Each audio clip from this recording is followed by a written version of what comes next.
तो हेडिंग है moment of inertia when axis of rotation passing through its diagonal. ध्यान से देखो, ये एक स्क्वायर है जिसकी साइड क्या है ए, तो ये साइड भी ए हो गई और ये साइड भी ए हो गई, ठीक है। स्क्वायर के डायगोनल से एक्सिस ऑफ रोटेशन जा रही है। ध्यान से देखो, अगर मैं इतने हिस्से को देखूं तो क्या ये ट्राइंगल की तरह लग रहा है, और फिर ये हिस्सा भी तो एक ट्राइंगल की तरह लग रहा है, और दोनों इक्वल ट्राइंगल होंगे क्योंकि ये साइड और ये साइड इक्वल है, और ये साइड भी इक्वल है, और ये साइड दोनों में कॉमन है। इसकी वैल्यू कितनी होती है, √2 है, ठीक है। तो याद करो, कल हमने एक ट्राइंगुलर लेमिना वाला क्वेश्चन किया था, उसमें अगर एक्सिस ऑफ रोटेशन बेस से पास हो रही थी, ठीक है, उसमें अगर एक्सिस ऑफ रोटेशन बेस से पास हो रही थी और उसकी हाइट अगर h थी, तो मोमेंट ऑफ इनर्शिया क्या होगा, mh²/6। याद है? तो अगर देखो ये ट्राइंगल है, मैं इस एक का निकाल के उसको डबल कर दूं मोमेंट ऑफ इनर्शिया, ठीक है। तो ये मान लेता हूं मैं हाइट h है, तो जो मोमेंट ऑफ इनर्शिया वो क्या होगा, 2 × mh²/6, और इसका पूरा मास क्या मान लेता हूं मैं, कैपिटल M, ठीक है। तो I = 2m/6, h की वैल्यू क्या होगी, देखो यहां से यहां पूरी वैल्यू √2 है, तो h इसका हाफ है, तो h की वैल्यू हो जाएगी √2a/2, तो ये हो जाएगा √2a/2 का होल स्क्वायर, तो इक्वल्स टू, तो ये m/3 और ये √2 का स्क्वायर 2a²/4, सही है। तो 2 × 2 = 4, तो ये हो जाएगा ma²/6। समझ गए? हाँ, ए इसकी साइड,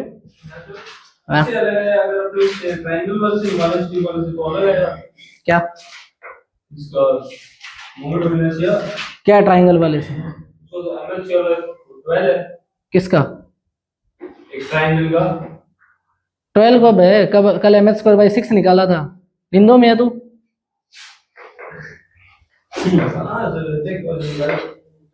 अरे हो रेक्टेंगल है, वो रेक्टेंगल है, अरे रेक्टेंगल, तो रेक्टेंगल थोड़ी है ये, अगर इसके अंदर हमने ऐसे मान ले तो रेक्टेंगल की स्ट्रिप की तरह ऐसे मान नहीं सकते ना, रेक्टेंगल की स्ट्रिप नहीं मान सकते, ऐसी चीज माननी पड़ती है जिसको बड़ा करने पर वापस वही शेप बन जाए। अब एक्सिस ऑफ रोटेशन तो यहां से जा रही है, करेंगे तो बात नहीं, अगर मानो आप ऐसे ट्राइंगल की स्ट्रिप मान लो, उसके नीचे उसी शेप की ऐसे जोड़ना है तो बोल नहीं बन जाएगा, रेक्टेंगल बोल रहे इसमें नहीं, स्ट्रिप कैसे मानूं, ऐसे मानूं, हाँ तो ऐसे मान नहीं सकते ना, क्योंकि एक्सिस ऑफ रोटेशन ऐसे जा रही है। अब तक जो माना था वो एक्सिस ऑफ रोटेशन से कुछ डिस्टेंस पे माना था ना, तो एक्सिस ऑफ रोटेशन से कुछ डिस्टेंस पे मानना पड़ेगा। एक्सिस ऑफ रोटेशन ये है, अगर ये अपना स्क्वायर होता और एक्सिस ऑफ रोटेशन ऐसे जा रही होती तब मान लेता ये स्ट्रिप एक्सिस ऑफ रोटेशन से x डिस्टेंस पे। अभी एक्सिस ऑफ रोटेशन से x डिस्टेंस पे कुछ मानेंगे तो ऐसी स्ट्रिप बनेगी, समझा? इस स्ट्रिप के इससे भी हो जाएगा, इस स्ट्रिप में दोनों चीजें वेरिएबल हो जाएंगी, ठीक है, इसकी लेंथ भी वेरिएबल हो जाएगी और ये डिस्टेंस भी वेरिएबल हो जाएगी, फिर इसमें रिलेशन निकालो, तो इतना टफ करना क्यों है अपने को, हो जाएगा इससे। लेकिन तू सोच रहा वैसे नहीं होगा, ऐसे होगा फिर।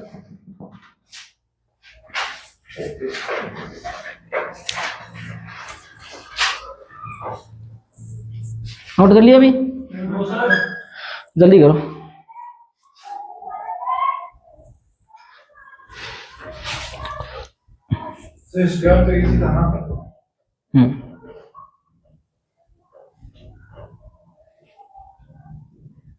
अब स्क्वायर के मान लो अगर ऐसे एक्सिस ऑफ रोटेशन पास होती तो क्या होता, ma²/12, जैसे रेक्टेंगुलर का आया था, और उसमें चाहे ऐसे पास करो तब भी क्या आता, ma²/12, याद है?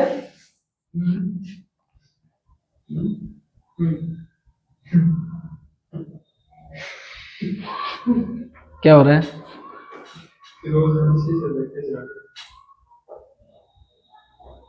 हो गया? वो स्लो करते हो यार।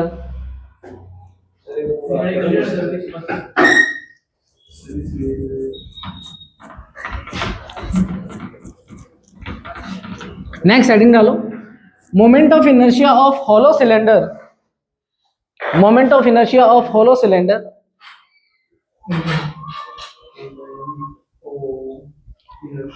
of hollow cylinder when axis of rotation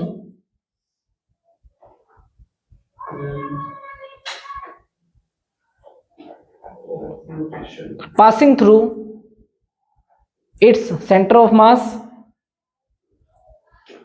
passing through its center of mass perpendicular to the plane, passing through its center of mass perpendicular to the plane. हो गया? तो देखो होलो सिलेंडर बनाते हैं,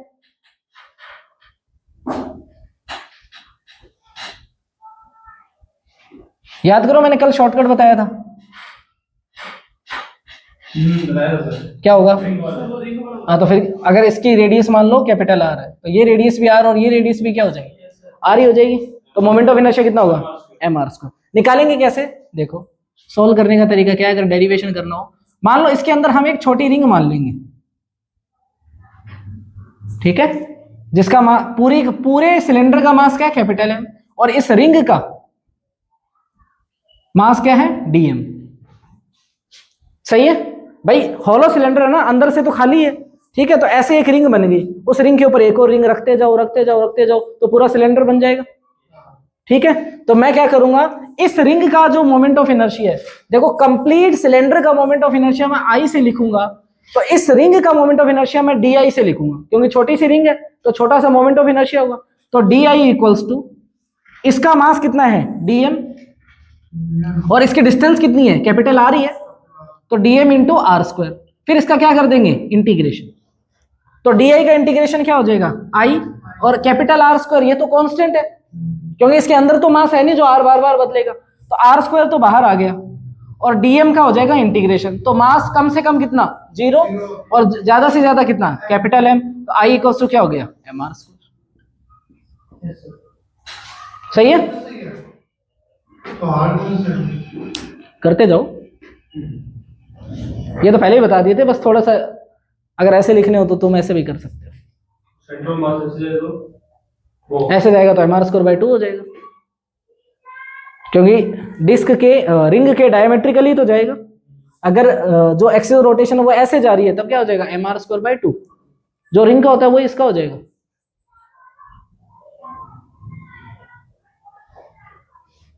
नहीं, ये लिखो, बताऊंगा, m r square by 2 plus कुछ और भी होगा।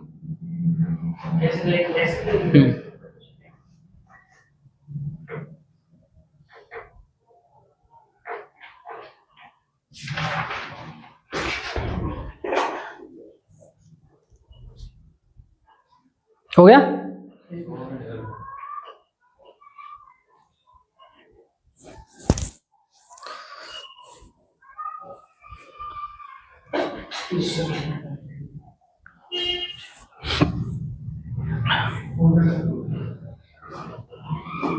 देखो अगर एक्सिस ऑफ रोटेशन ऐसे जाएगी तो देखो ये बहुत सारी रिंग से मिलकर बन रही है, तो ऐसा लगेगा रिंग के तो डायमीटर से जा रही है। तो अगर मैं उस पर्सपेक्टिव, जैसे मान लो अगर ऊपर से देखे सिलेंडर को, मैं ऊपर से देखूंगा तो ऐसा लगेगा जो एक्सिस ऑफ रोटेशन है वो रिंग के डायमीटर से जा रही है, तो उसके हिसाब से तो मोमेंट ऑफ इनर्शिया होगा एम आर स्क्वायर बाई 2। लेकिन सिर्फ उतना ही नहीं होगा, क्योंकि इसमें सिर्फ रिंग नहीं है ना, इतनी लेंथ भी तो है, ठीक है। अगर मैं इस सिलेंडर को ऐसे पिचका दूं तो क्या ये एक रोड बन जाएगा, ठीक है। और जब रोड हो और रोड के सेंटर ऑफ मास से अगर एक्सिस ऑफ रोटेशन जाए तब कितना होता है? M l square by 12।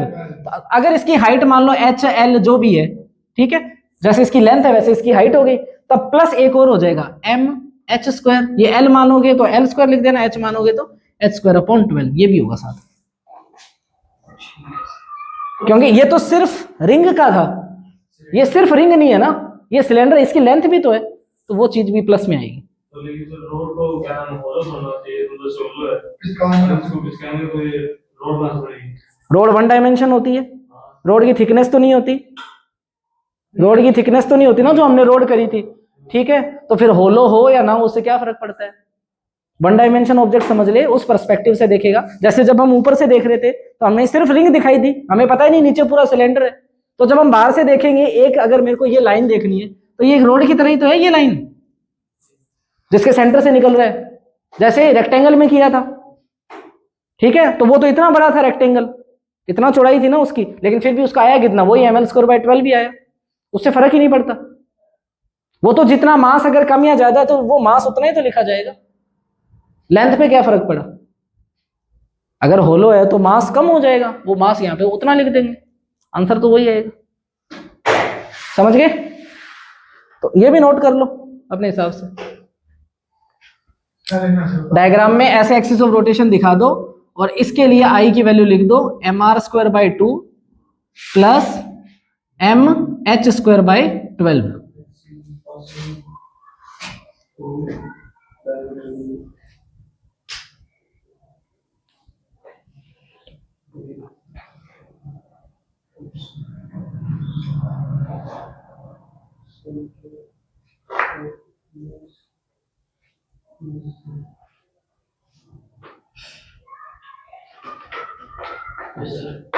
Next heading डालो। passes through diameter and centre of मास। अच्छा अब चलो अपने करवा रहा नहीं हूं मैं, ओरली पूछ रहा हूँ। अगर एक्सिस ऑफ रोटेशन यहाँ से जाए इसके एज से ऊपर से टच करके जाए डायमेट्रिकली, तब क्या होगा? सेम नहीं होगा ना, दिमाग लगा। हाँ रिंग है तो उसका तो mr²/2 हो जाएगा, तो ये रोड नहीं दिख रही तुम्हें, mh²/3 होगा ना, सेम कैसे हो जाएगा? रोड के एज से जाएगा तो समझ रहे हो, mr²/2 प्लस mh²/3, ठीक है।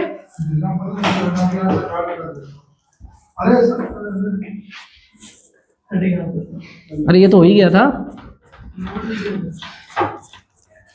Next, moment of inertia of solid cylinder. Moment of inertia of solid cylinder, moment of inertia of solid cylinder when axis of rotation passing through center of mass and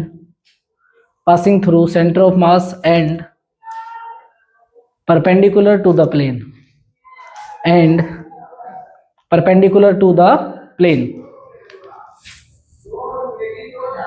ये कहाँ से आया है video में? अब ये वीडियो में चादर बिकेगी। तो ये अब क्या है? सॉलिड सिलेंडर, ठीक है। तो सॉलिड सिलेंडर के बीच में से अगर एक्सिस ऑफ रोटेशन जाएगी तो आई की वैल्यू क्या होगी? डायरेक्ट ही बता दो। मोमेंट ऑफ इनर्शिया क्या होगा? mr²/2। और निकालेंगे कैसे? यहाँ पे एक डिस्क मान लो, छोटी सी एक वेरी थिन डिस्क मान लो। अब एक डिस्क, उसके ऊपर दूसरी डिस्क रखते एक बड़ा सॉलिड सिलेंडर बन जाएगा, ठीक है। तो मोमेंट ऑफ इनर्शिया क्या होगा? इस छोटी सी डिस्क का क्या हो जाएगा? di = इसका मास मान लेते हैं dm, तो dm और रेडियस तो इसकी वही है dm × r²। सॉरी,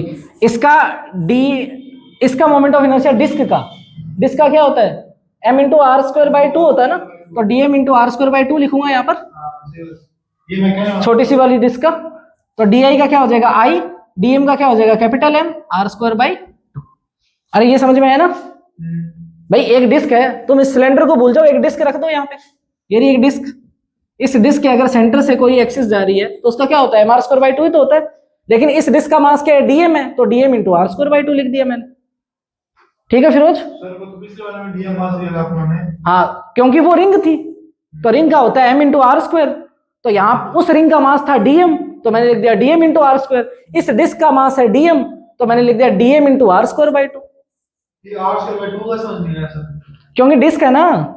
अच्छा, डिस्क का वो ऑलरेडी साफ होगी। हाँ, तो ये छोटी सी डिस्क का छोटा सा मोमेंट ऑफ इनर्शिया, तो डिस्क का मोमेंट ऑफ इनर्शिया क्या होता है? m r²/2 होता है। लेकिन इस डिस्क का मास m नहीं है, क्या है? dm, तो मैंने dm r²/2 लिख दिया। समझ गए? तो dm का पूरा इंटीग्रेशन क्या हो जाएगा? Capital M। तो क्या आ जाएगा इसका? m r²/2। अब अगला क्वेश्चन वो तुम खुद ही लिखना अपने हिसाब से। अगर एक्सिस ऑफ रोटेशन ऐसे जा रही है तो कौन सी? एक्सिस ऑफ रोटेशन ऐसे जा रही है बीच में से, mr²/2 plus mr²/4। mr²/4 plus इसकी अगर हाइट h है तो ms²/6/12 12 भी होगा, 6 कैसे हो जाएगा? तब क्या हो जाएगा, i इक्वल्स टू इसके लिए, ये बीच वाली एक्सिस के लिए i इक्वल्स टू mr²/4, 2 मत लिख देना, प्लस mh²/12, 6 नहीं 12, समझ गए? वेरी गुड, होशियार होते जा रहे हो तुम दिन प्रतिदिन।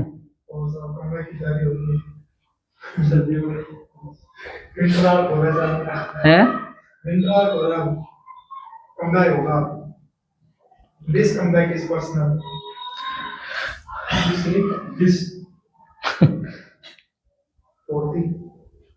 लिख दिया?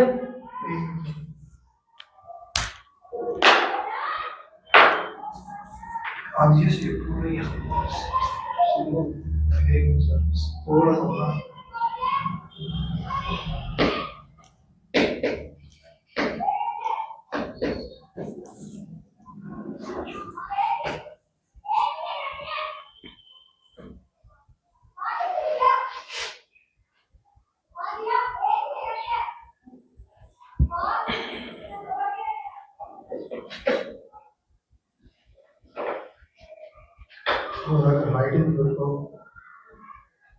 चलिए सेकंड वाला क्या था, mr²/4 जब उसके डायमेट्रिक से पास हो। हाँ, और centre of mass, diametrically centre of मास, क्योंकि डायमेट्रिकली एज से भी तो पास हो सकती है, तब क्या होगा फिरोज, अगर एज से पास होगी डायमेट्रिकली, अभी पीछे भी बताया था। 2 हाँ यश, अगर एज से डायमेट्रिकली पास होगी ऊपर से, तब क्या होगा? रोड का होता था ना, एच बड़ा निकाल, एक तो वो हो जाएगा mr²/2 प्लस रोड का जो ml²/12 जीरो से एल की लिमिट लगा के फाइट कर लेंगे, ml²/3, mr²/4 प्लस ml²/3। तो अगर यहां से जा रहा है तो i की वैल्यू क्या होगी, mr²/4, क्योंकि ये तो डायमीटर से ही जा रहा है, तो इसके लिए तो mr²/4 ही होगा, प्लस m, अब इसकी लेंथ या हाइट h है तो h²/3, ये भी लिख लो, सारे डायग्राम में लिख लो, तुम्हें समझ में आ जाएगा, बाद में पढ़ोगे तो एक ही चीज बार बार नहीं करेंगे, इसलिए मैंने वो 3-4 करवाते कहा था कि बेसिक सारे हो चुके हैं, इनसे बहुत सी चीजें हो जाएगी।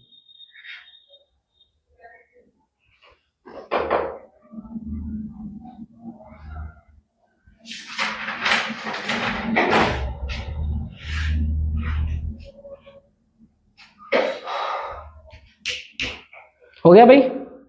नेक्स्ट हेडिंग डालो, moment of inertia of hollow sphere, moment of inertia of hollow sphere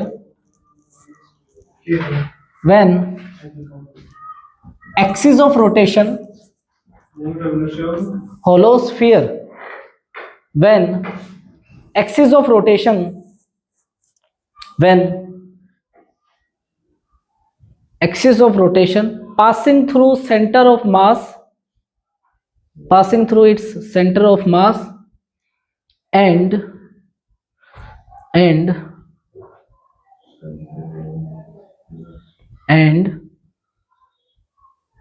perpendicularly and perpendicular to the surface, and perpendicular to the surface, and perpendicular to the surface। ठीक है, देखो भाई इसको थोड़ा ध्यान से समझना, देखो ये अपना स्फीयर है, तो अगर होलोस्फीयर है और चाहे सॉलिड स्फीयर हो, सेंटर ऑफ मास कहाँ होगा, बीच के अंदर, ठीक है इसको, हाँ अरे मैंने बादशाहों को सिखाया कलंदर होना, आप आसान समझते हो क्या अनवर होना, ठीक है, तो ये सेंटर ऑफ मास है और ये जा रही है एक्सिस ऑफ रोटेशन, कैसे भी जा सकती है। अब मान लो जो मैंने जो हेडिंग बोली है ना उसके अकॉर्डिंग मान लो मैंने ये डायग्राम बना दिया, लेकिन कोई बच्चा ये भी तो डायग्राम बना सकता है, उस हेडिंग के अकॉर्डिंग वो एक्सिस ऑफ रोटेशन ऐसे भी तो बना सकता है, और यश कह रहा है मैं ऐसे बनाऊंगा, ऐसे भी तो बना सकता है, बना सकते हैं ना, ठीक है। तो ये सारी क्या है, पासिंग हो रही है सेंटर ऑफ मास से, और स्फीयर की सरफेस के क्या है, ये सब क्या है परपेंडिकुलर, अगर वो थोड़ी बातें नहीं भाई, बातें नहीं, इसको समझो ध्यान से, ठीक है। तो मैं क्या करता हूं, तीनों एक्सिस का ही निकाल लेता हूं, ठीक है। देखना इसका यही तरीका होगा। तो ये मान लेता हूं मैं एक्स एक्सिस, ये मान लेता हूं मैं वाई एक्सिस, और ये मान लेता हूं मैं जेड एक्सिस, ठीक है, समझ गए। तो अगर मान लो मैं जो एक्स एक्सिस है इससे कोई डीएम मास है, भाई ये स्फीयर ऐसे होता है स्फीयर, तो स्फीयर का ऊपर से कोई छोटा सा हिस्सा अगर मैंने ऐसे निकाला तो उसका मास क्या मानूंगा मैं, डीएम, ठीक है। तो अगर मैं एक्स एक्सिस के रिस्पेक्ट में मोमेंट ऑफ इनर्शिया निकाल रहा हूं डीएम मास का, तो मैं ऐसे लिखूंगा D I with respect to x axis. क्या कोई डाउट है? हाँ बोल। सर वो आपने 3 एक्सिस कैसे निकाल दी? वो 3 एक्सिस ऐसे निकाल दी कि जो थ्योरी, जो हेडिंग लिखी है ना उसके अकॉर्डिंग कोई परफेक्ट एक्सिस नहीं बता सकते हम। ये भी बन सकती है, ये भी बन सकती है, और ये भी बन सकती है। 3 ही क्यों निकाली? क्योंकि मेरे को एक थ्योरम आती है परपेंडिकुलर एक्सिस थ्योरम, तो उससे मैं अपना काम बना लूंगा, इसलिए मैंने 3 निकाल दी। 4 भी निकाल सकते हो, 1000 भी निकाल सकते हो, स्फीयर से तो बहुत सारी निकल सकती है, लेकिन वो 3 निकाल के मेरा डेरिवेशन हो जाएगा, क्योंकि मेरे को परपेंडिकुलर एक्सिस थ्योरम आती है, इसलिए मैंने 3 ही निकाली। समझ गए? उस हेडिंग के अकॉर्डिंग ये तीनों सही है। नहीं समझ में आई बात? देखो हेडिंग पढ़ के Moment of inertia follows where when axis of rotation when passing through center of mass and perpendicular to surface. When axis of rotation, जैसे पहले अभी तो सिर्फ इस एक्सिस को देख, when axis of rotation passing through its centre of mass and perpendicular to the surface, ठीक है। अब जरूरी थोड़ी है यही वो एक ही एक्सिस है। मान ले कोई बच्चा अगर ये एक्सिस बनाता है तो देख ये भी तो सेंटर ऑफ मास से पास हो रही है और सरफेस के परपेंडिकुलर है। कोई बच्चा ये एक्सिस बनाता है तो ये भी तो देख सेंटर ऑफ मास से पास हो रही है और स्फीयर के परपेंडिकुलर है। तो ऐसी तो बहुत सारी एक्सिस बन सकती है, कोई फिक्स एक्सिस तो है नहीं। जैसे अब तक आपने जो भी टॉपिक करे थे उनमें सारी एक्सिस फिक्स थी, जो पोजीशन बोल दी तो वहां से वो एक ही एक्सिस गुजर रही थी, वैसे दूसरी नहीं बन रही थी। लेकिन यहाँ तो बहुत सारी बन रही है, तो मैंने बहुत सारी ना बना के मैंने क्या बना ली, 3, और उन 3 से उसको सॉल्व कर लूंगा। निकालना तो लास्ट में एक एक्सिस का ही है, लेकिन अभी मैं 3 मान रहा हूं, अभी देखना वो आगे जाके एक ही बन जाएगी। 3 क्यों मानी? क्योंकि मेरे को एक थ्योरम आती है परपेंडिकुलर एक्सिस थ्योरम, उससे सॉल्व करना आसान हो जाएगा, ठीक है। बाकी करना एक के अलोंग ही है, वो लास्ट में अपने आप मैच हो जाएगा, अभी तुम देखना। तो अगर मेरे पास 3 एक्सिस है तो तीनों को मैंने, तीनों वही एक्सिस ली जो आपस में भी क्या है, परपेंडिकुलर, तो मैंने एक्स वाई जेड एक्सिस मान ली, ठीक है। और जो मैंने हेडिंग लिखी उसको भी क्या कर रही है, सेटिस्फाई कर रही है। तो अगर मैं एक्स एक्सिस के रिस्पेक्ट में निकाल रहा हूं तो मान लो एक्स एक्सिस से कोई डीएम मास का टुकड़ा है वो उससे एक्स डिस्टेंस पे होगा, वाई एक्सिस से कोई डीएम मास का टुकड़ा है वो वाई डिस्टेंस पे, और जेड एक्सिस से कोई डीएम मास का टुकड़ा होगा वो जेड डिस्टेंस पे। तो अगर मैं एक्स एक्सिस के रिस्पेक्ट में मोमेंट ऑफ इनर्शिया उस छोटे से मास का निकालना चाहता हूं तो एक्स एक्सिस के रिस्पेक्ट में मैं क्या लिखूंगा, D I X equal to D M into X square लिखूंगा। Similarly D I Y equals to क्या लिखूंगा, D M into Y square, और D I Z equals to D M into, अरे यार एक गलती होगी इसमें, देखो थोड़ा सा 3D इमेजिनेशन करना पड़ेगा। ये मेरी एक्स एक्सिस, या ऐसे समझो ये मेरी एक्स एक्सिस, ये मेरी वाई एक्सिस, और ये वाली मेरी जेड एक्सिस। समझ रहे हो? जो स्फीयर बनता है वो तो 3D के अंदर ऐसा बनेगा, ठीक है। अब जो डीएम मास होगा वो यहां का ही एक टुकड़ा है, समझ रहे हो? ठीक है। इस डीएम मास की एक्स एक्सिस से डिस्टेंस होगी ये वाली, ठीक है। जैसे 3D के अंदर अगर मैं डायग्राम बनाऊं तो कुछ ऐसा बनेगा, ये एक्स एक्सिस, ये वाई एक्सिस, और ये जेड एक्सिस, ठीक है। और ये एक प्लेन बना लिया मैंने, तो यहां पे वो पॉइंट है मेरा जिसका डीएम मास है, ठीक है, जो कि यहां से कुछ हाइट पर है प्लेन से। तो 3D में तुम्हें इमेजिन हो रहा है इस प्लेन से वो डीएम मास कुछ हाइट के ऊपर है, जैसे मैंने ये तीनों एक्सिस बनाई थी, ठीक है। तो वो जो डीएम मास है वो यहां पर है किसी हाइट पे। तो देखो ये एक्स वाई प्लेन बन रहा है या एक्स जेड प्लेन बन रहा है यहाँ पे नीचे, इससे कुछ हाइट के ऊपर है, तो ये रही वो हाइट। एक मिनट, जो डीएम मास है वो इससे कुछ हाइट के ऊपर है, समझ रहे हो? और अगर उसकी डिस्टेंस निकालनी हो, जैसे मान लो ये कह रहा है शेड कर दो, तो ये ठीक है, तो इसकी डीएम मास की एक्स से डिस्टेंस क्या होगी, वो ये होगी, डीएम मास की एक्स से डिस्टेंस ये वाली है। क्यों सर, वो तो ये नहीं होगी क्या बात? एक मिनट रुको, अभी देखना। डीएम मास की एक्स से, याद करो मैंने क्यूब सोल्व करवाए थे बेसिक मैथ के अंदर, कुछ वैसा ही हो रहा है, अभी देखना। डीएम मास की एक्स से डिस्टेंस ये है, जेड से डिस्टेंस ये है, और वाई से डिस्टेंस ये है, तो ये वो पॉइंट है। हाँ जी, इमेजिनेशन में आई? ये डीएम मास है, इसकी एक्स से डिस्टेंस ये है, वाई जेड से डिस्टेंस ये है, और वाई से डिस्टेंस ये है, तभी तो ये पॉइंट यहाँ है। इसके कोऑर्डिनेट क्या हो गए, x comma y comma z. Yes sir, यार ये देखो ये क्यूब, मैं समझ गया। तो तू तो समझ गया, सबको समझानी है ना, ठीक है। अगर मैं इस क्यूब पर ये पॉइंट ओरिजिन मान लूं, ठीक है, 0,0,0, और ये एक्स एक्सिस, ये वाई एक्सिस, और ये जेड एक्सिस, तो इस पॉइंट के कोऑर्डिनेट क्या होंगे? अगर इस क्यूब की लेंथ ए है, a, इस पॉइंट के कोऑर्डिनेट क्या होंगे? इस पॉइंट के कोऑर्डिनेट, भाई सोच के बोल। 0,0,1 तो इस पॉइंट के कोऑर्डिनेट क्या होंगे?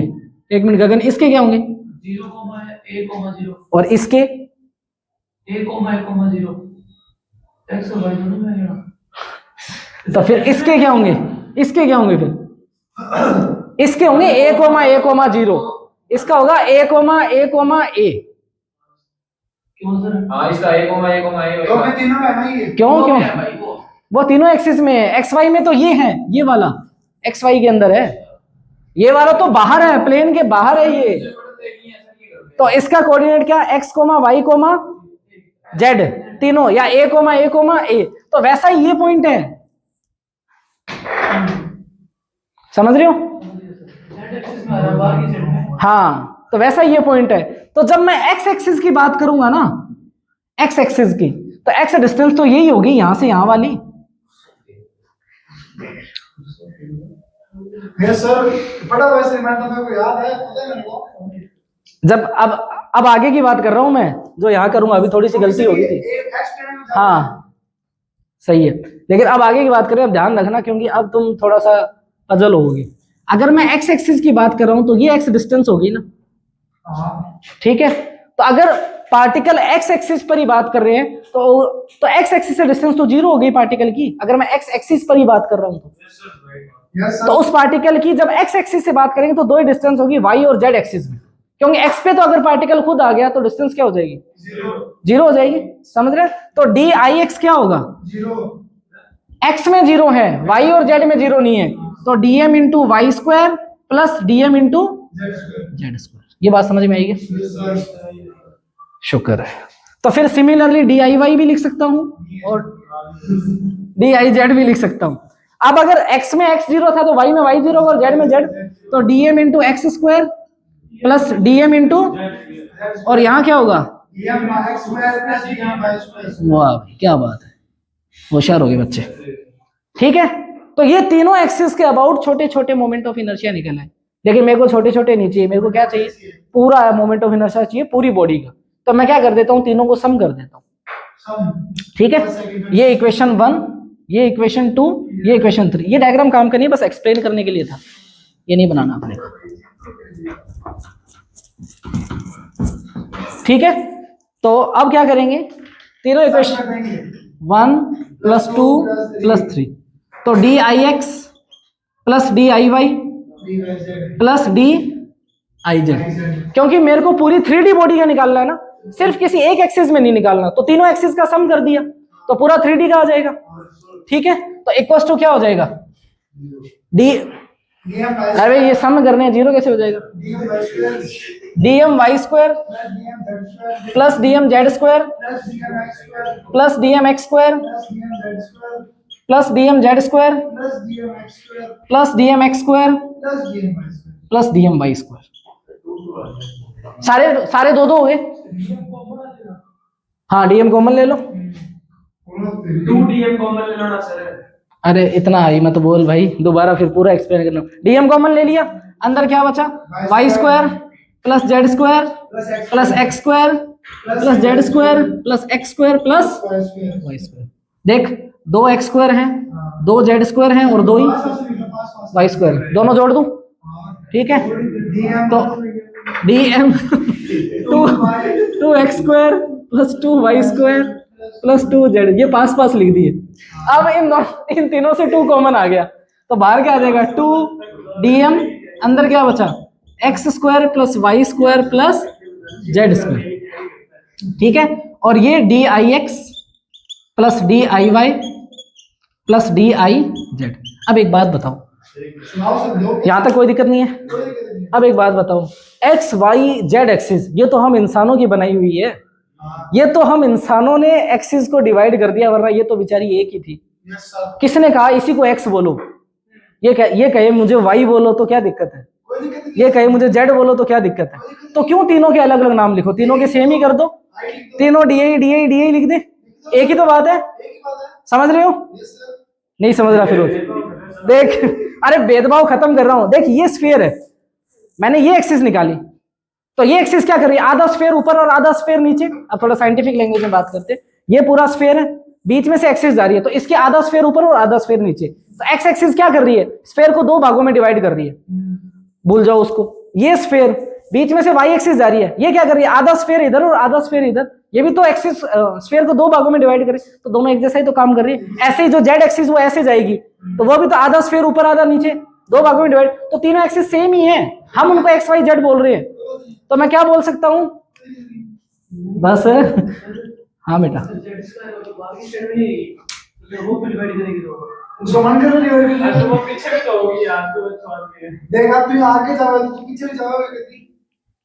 ऐसे समझ, ये एक्स प्लेन, ये वाई प्लेन और ये जेड प्लेन, तो इधर भी तो आ गया, इधर भी तो आधा स्फीयर आ गया, 3D में इमेजिन कर।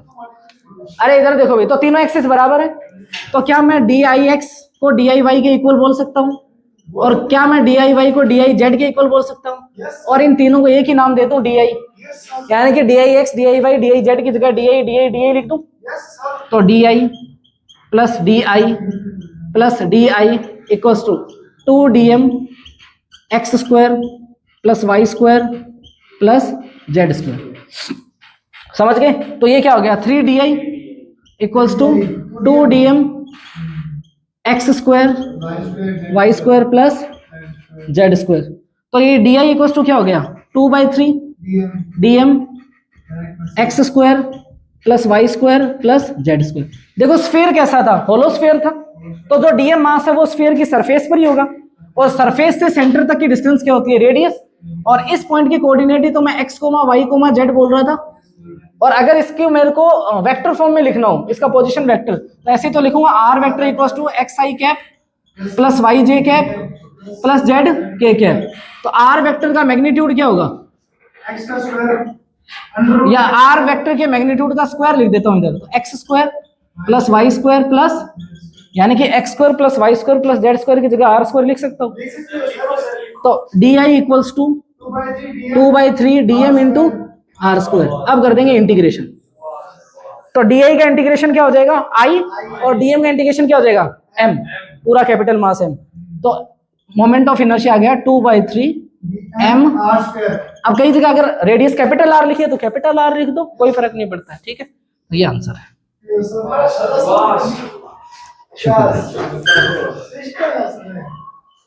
आया समझ में, ठीक।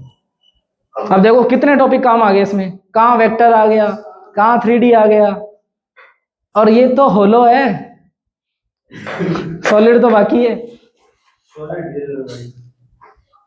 सर मैं क्या कह रहा हूं, मेरे को पानी पीना बाद में आप हो गया क्या नोट पूरा?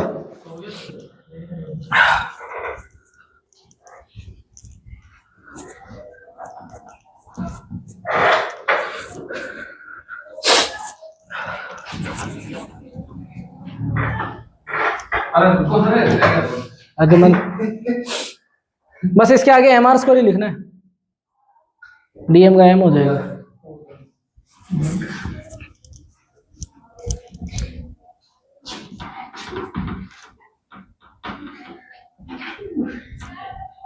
देखो भाई उसमें क्या करोगे, जैसे ये सरफेस है, देखो जो तुमने पूछा ये स्फीयर है अपना, तो स्फीयर के ऊपर यहाँ पे एक छोटा सा मास मान लेंगे। तो अभी देखो यहाँ पे तो अब वो 3D के अंदर बनेगा नहीं, 2D में दिखेगा तुम्हें। ये मास मान लो ये सेंटर है अपना, ऐसे स्फीयर आ रहा है तो मास यहां पर है, समझ रहे हो इस बात को? 3D के अंदर स्क्वायर रेक्टेंगल कुछ भी, उससे फर्क नहीं पड़ेगा, ठीक है। एक छोटा सा डीएम मास मान लिया, तो ये डीएम मास अगर यहां से इसकी डिस्टेंस क्या होगी, आर ही तो होगी, अरे सरफेस के ऊपर है ये, तो यहां से इसकी डिस्टेंस आर रेडियस के इक्वल ही होगी, और ये डिस्टेंस भी आर के इक्वल, ठीक है। क्योंकि ये डीएम मास है तो ये जो एंगल बनेगा ये इन दोनों के बीच के अंदर ये बहुत छोटा एंगल बनेगा, इसको मैं क्या बोलूंगा, डी थीटा, ठीक है। और यहाँ पे कौन सी मास डेंसिटी निकालेंगे, सरफेस मास डेंसिटी, तो सरफेस मास डेंसिटी क्या होगी, डीएम अपॉन डी ए, ठीक है। तो यहां से डीएम इक्वल टू क्या हो जाएगा, सिग्मा इंटू डी ए, तो डी ए की वैल्यू क्या आएगी, लेंथ इंटू विड्थ, ठीक है। तो इसकी जो लेंथ है ना, इसकी जो लेंथ है, ठीक है, वो आर्क की लेंथ है, एक छोटा सा आर्क ही तो है ये जो डीएम मास है, ठीक है। तो आर्क एंगल इक्वल टू क्या होता है, आर्क अपॉन रेडियस, तो आर्क इक्वल टू क्या हो जाएगा, एंगल इंटू रेडियस, तो यहां पे क्या आ जाएगा, आर इंटू डी थीटा आ जाएगा, समझ रहे हो, आर इंटू डी थीटा। फिर सिग्मा की वैल्यू रखोगे यहां के ऊपर, मास अपॉन टोटल एरिया, और फिर वहां पे आर स्क्वायर कर दोगे तुम, I equals to DM into are square. तो डीएम की जगह क्या रखोगे, सिग्मा इंटू डीए, और डीए की जगह क्या रखोगे, उसका एरिया, ठीक है, आर इंटू डी थीटा। बस मैं हिंट दे रहा हूं, ये पूरा नहीं सोल्व करवा रहा हूं, ठीक है। वो लिख के जब तुम यहां पे सोल्व करोगे तो थीटा की लिमिट लेनी पड़ेगी, थीटा की लिमिट आएगी 0 से पाई,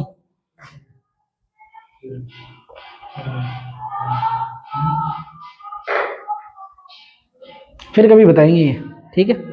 थोड़ा सा ज्यादा लेंथी हो जाएगा क्योंकि इसके अंदर यहाँ छोटा सा ये जो डीएम मास लिया ना, तो ये डीएम मास ऐसे ऐसे छोटा सा स्फीयर बन जाएगा ऊपर, ठीक है। तो अगर ये रेडियस आर है और ये थीटा एंगल है तो ये हो जाएगा आर कॉस थीटा, और ये क्या हो जाएगा, आर साइन थीटा, ठीक है। तो इसका जो एरिया बनेगा ना वो बनेगा 2 पाई आर इंटू इसकी विड्थ, इसकी विड्थ किसके इक्वल है, इसके आर्क के इक्वल है, और आर्क की किसके इक्वल निकाली थी मैंने, r into d theta, arc equals to angle into radius, ठीक है। तो एंगल क्या है, डी थीटा, और रेडियस क्या है, रेडियस देखो ये आर साइन थीटा है तो ये आर साइन थीटा इसके इक्वल होगी, तो यहां क्या आएगा, आर साइन थीटा, आर तो रेडियस तो क्या है, कांस्टेंट, ठीक है। तो यहां पे डीएम की जगह सिग्मा इंटू डीए की जगह लिखेंगे, डीए की जगह ये इसकी लेंथ 2 पाई आर इंटू इसकी विड्थ ये, तो 2 pi R into R sine theta D theta, ठीक है। अगर किसी को समझ में आ रहा है तो समझ लो। तो थीटा कहां से आ रहा है, यहां से, इस एक्सिस से, तो थीटा की मिनिमम वैल्यू क्या हो सकती है, 0, और मैक्सिमम वैल्यू क्या हो सकती है, पाई, क्योंकि उसके बाद में पूरा स्फीयर बन जाएगा, ठीक है। तो थीटा की लिमिट लग जाएगी 0 से पाई, इसको सोल्व करोगे तो वापस वही आएगा। तो भाई यहाँ पे सिग्मा की वैल्यू रख दोगे, है छोटा है थोड़ा सा, इसको समझाना थोड़ा मुश्किल होता है बायो वालों को, ठीक है।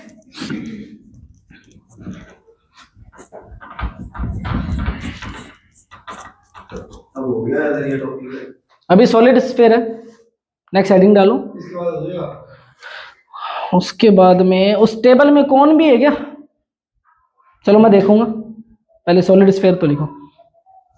Moment of inertia of solid sphere, ये sir moment of inertia of solid sphere when axis of rotation, when axis of rotation passing through, when axis of rotation passing through center of mass, passing through center of mass and perpendicularly to the surface of sphere, and perpendicularly to the surface of sphere, centre mass की बात कर रहे हैं, and perpendicularly to the surface of sphere, ठीक है। इस बार जो sphere है वो कैसा है, उल्टा है, सॉलिड है, वो अंदर से मास से भरा हुआ है, समझ गए।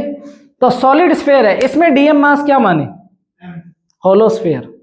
देखो एक छोटा सा होलोस्फीयर, उसके ऊपर बड़ा स्फीयर, फिर स्फीयर, फिर स्फीयर, ऐसे करते करते एक बड़ा सॉलिड स्फीयर बन जाएगा।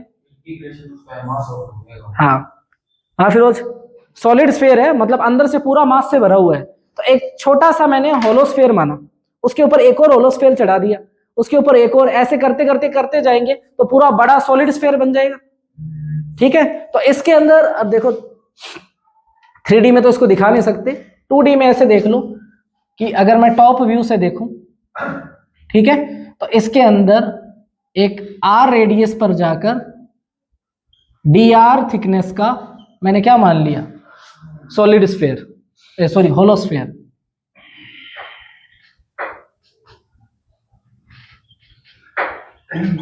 R रेडियस पर जाकर dr थिकनेस का मैंने क्या मान लिया, होलोस्फीयर। समझ रहे हैं इस बात को? तो इसका इस छोटे से स्फीयर, या अब ये देखो बन रहा 2D के अंदर डायग्राम है, लेकिन एक्चुअल में ये एक होलोस्फीयर है स्मॉल r रेडियस का, और इसकी पूरी रेडियस क्या है, कैपिटल R। समझ गए? ठीक है, तो अभी होलोस्फीयर का मैंने मोमेंट ऑफ इनर्शिया कितना निकाला है, 2/3 mr²। लेकिन ये जो होलोस्फीयर है इसका मास कितना है, dm, और इसकी रेडियस क्या है, स्मॉल r। तो इसका जो मोमेंट ऑफ इनर्शिया होगा वो तो छोटा सा ही होगा, क्योंकि पूरा तो सॉलिड स्फीयर है। तो di = 2/3 dm × r²। अरे इसका मास dm है ना। होलोस्फीयर का मोमेंट ऑफ इनर्शिया क्या होता है, अभी अपनों ने वो करे थे सिलेंडर और बड़ा सिलेंडर, तो dm मास लिया था, फिर पूरा उसका इंटीग्रेशन कर दिया था डिस्क के हिसाब से। तो वैसे ही ये पूरा सॉलिड स्फीयर है, उसके अंदर एक होलोस्फीयर माना है। होलोस्फीयर का मोमेंट ऑफ इनर्शिया का फॉर्मूला क्या होता है, 2/3 mr²। लेकिन इसका मास m थोड़ी है, इसका मास तो है dm, तो 2/3 m की जगह dm इंटू इसकी रेडियस r है तो r²। समझ गए? ये तो dm हुआ, लेकिन मेरे को क्या निकालना है, पूरे मास का, कैपिटल मास m का। तो इसके अंदर जो मास डेंसिटी आएगी वो कौन सी आएगी, वॉल्यूम मास डेंसिटी। पूरा वॉल्यूम हो रहा है ना इस बार। अरे पहले तो सिर्फ 2 डायमेंशन ही थे, अब पूरी तीनों डायमेंशन आ रही है स्फीयर के अंदर, x y z तीनों आ रही है। स्फीयर के अंदर 3 डायमेंशन से बनता है स्फीयर, अभी बताया था ना, x y z तीनों डायमेंशन होती है। तो उससे जब तीनों डायमेंशन आ गए तब कौन सी डेंसिटी आएगी, वॉल्यूम डेंसिटी आएगी। किस में 2 आ रही थी, वो प्लेटों के अंदर 2 आ रही थी। हाँ स्फीयर में कहाँ आ रही है, पिछले में कहाँ 2 आई थी, 3 एक्सिस ली थी dix। हाँ वही कह रहा हूँ, तो इसके अंदर भी हमारे पास 3 एक्सिस आ रही है। बता क्या रहा था मैं, di को, हाँ इसमें वॉल्यूम मास डेंसिटी लेनी है हमें। क्यों लेनी है, क्योंकि ये 3 डायमेंशनल ऑब्जेक्ट है। समझ रहे हो? तो वॉल्यूम मास डेंसिटी को किससे लिखते हैं, रो से। रो इक्वल टू क्या होता है, मास अपॉन वॉल्यूम, और छोटा मास अपॉन छोटा वॉल्यूम। गामा तो कुछ होता ही नहीं यार।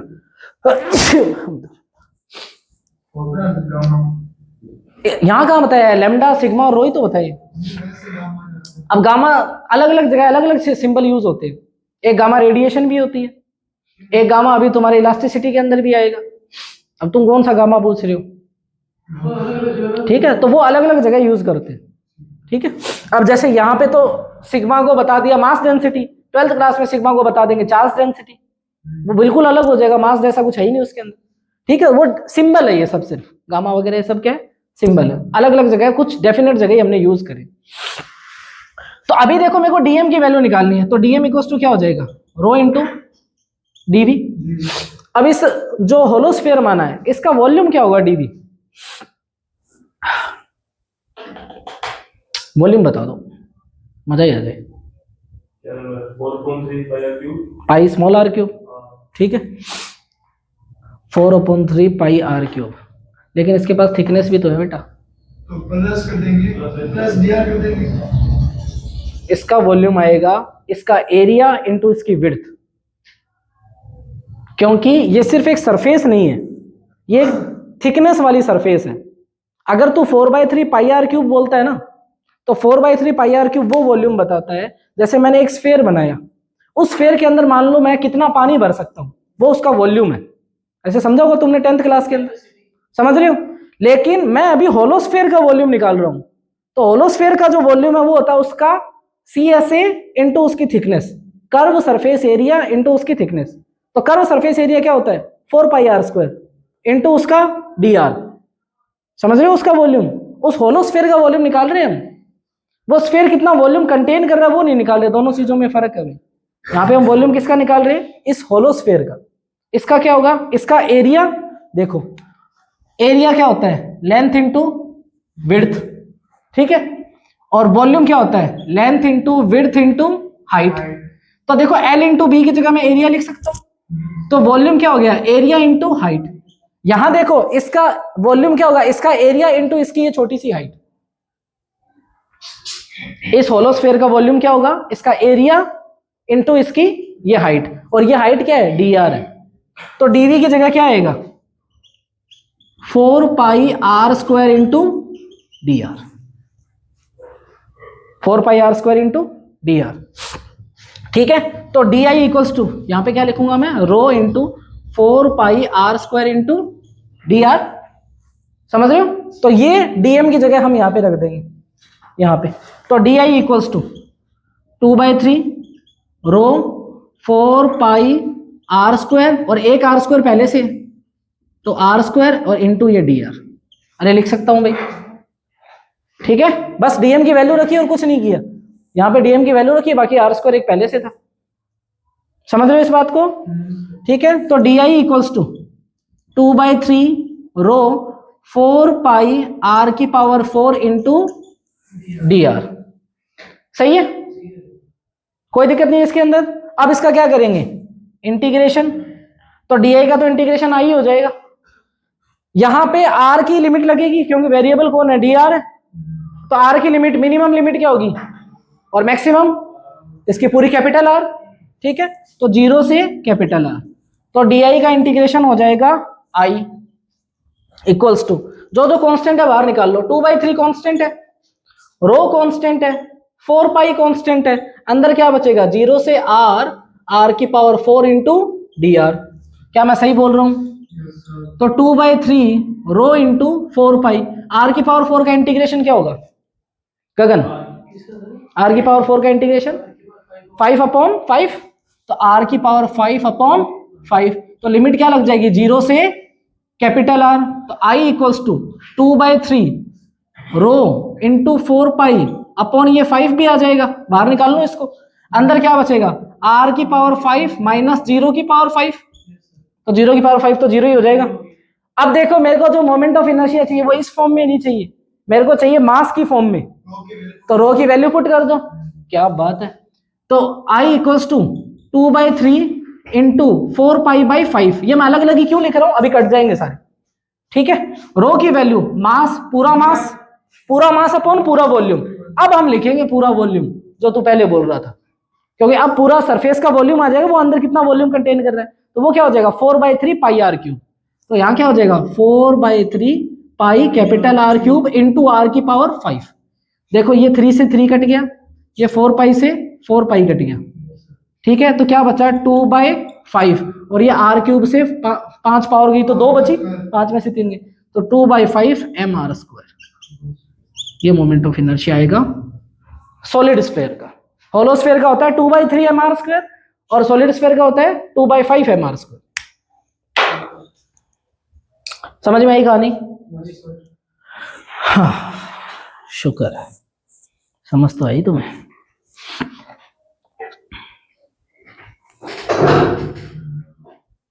मैं वो बुक में देख लूं उस टेबल में क्या क्या दे रखा है, फिर बाकी डेरिवेशन नहीं करवाते, क्या बोलते हो।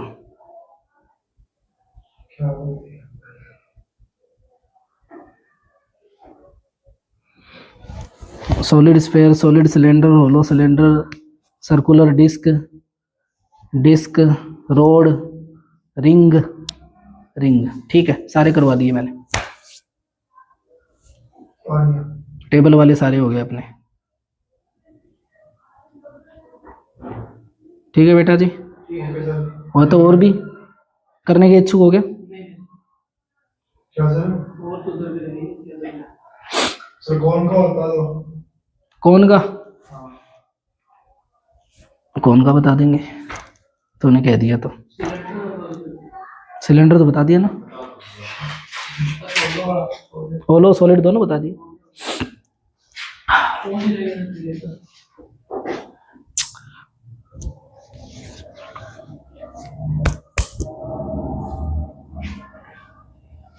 पर सर वैसे तो कोई काम का ही नहीं होगा वो है जो वो वाला भाई, एनसीईआरटी के अकॉर्डिंग तो नहीं है लैब तुम्हारे, तो कुछ भी हो सकता है, अनप्रेडिक्टेबल हो तुम लोग और तुम्हारे पेपर भी। नहीं जो एनसीईआरटी में तो मार बाकी वो टफ है, मतलब इजी नहीं है, थोड़ा सा सोचना और अच्छा विजुअलाइजेशन चाहिए, तो शायद ही आएंगे वो, शायद आएंगे वो।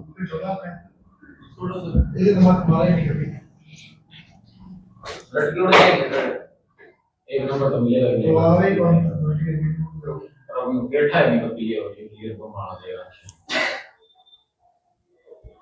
बस में कोई वो किन कर देगा ठीक है, तो मैं होंगे अभी लेते हैं 100 रुपए। फिर तुमने वो बोनस ले लिए थे, वो नहीं बता रहे तुम? बोनस तो सर उसको देने पड़ेगा। वो तो सर फिर हम ना देते तो वो उसके तो नहीं दिए, रॉकेट वाले के। नहीं दिए? रॉकेट उसका वाले पता नहीं कैसे करके ये हो गया कि ऐसा बैठा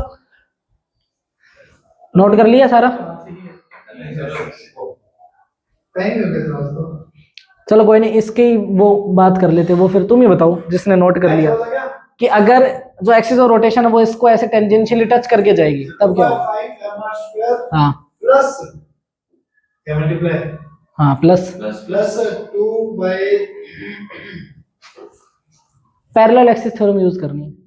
पहले वाली का तो फिर इसके अंदर सर होने लगेगा क्या हाँ भाई, अगर एक्सिस ऑफ रोटेशन इसको टच करके जाए कहीं भी किसी भी एज से, क्योंकि इसके तो कोई एज तो है नहीं, ये तो स्फेरिकल है, mr स्क्वायर डी की वैल्यू क्या होगी? आर ही तो होगी, तो 2/5 mr square plus mr square, तो 7/5 mr स्क्वायर।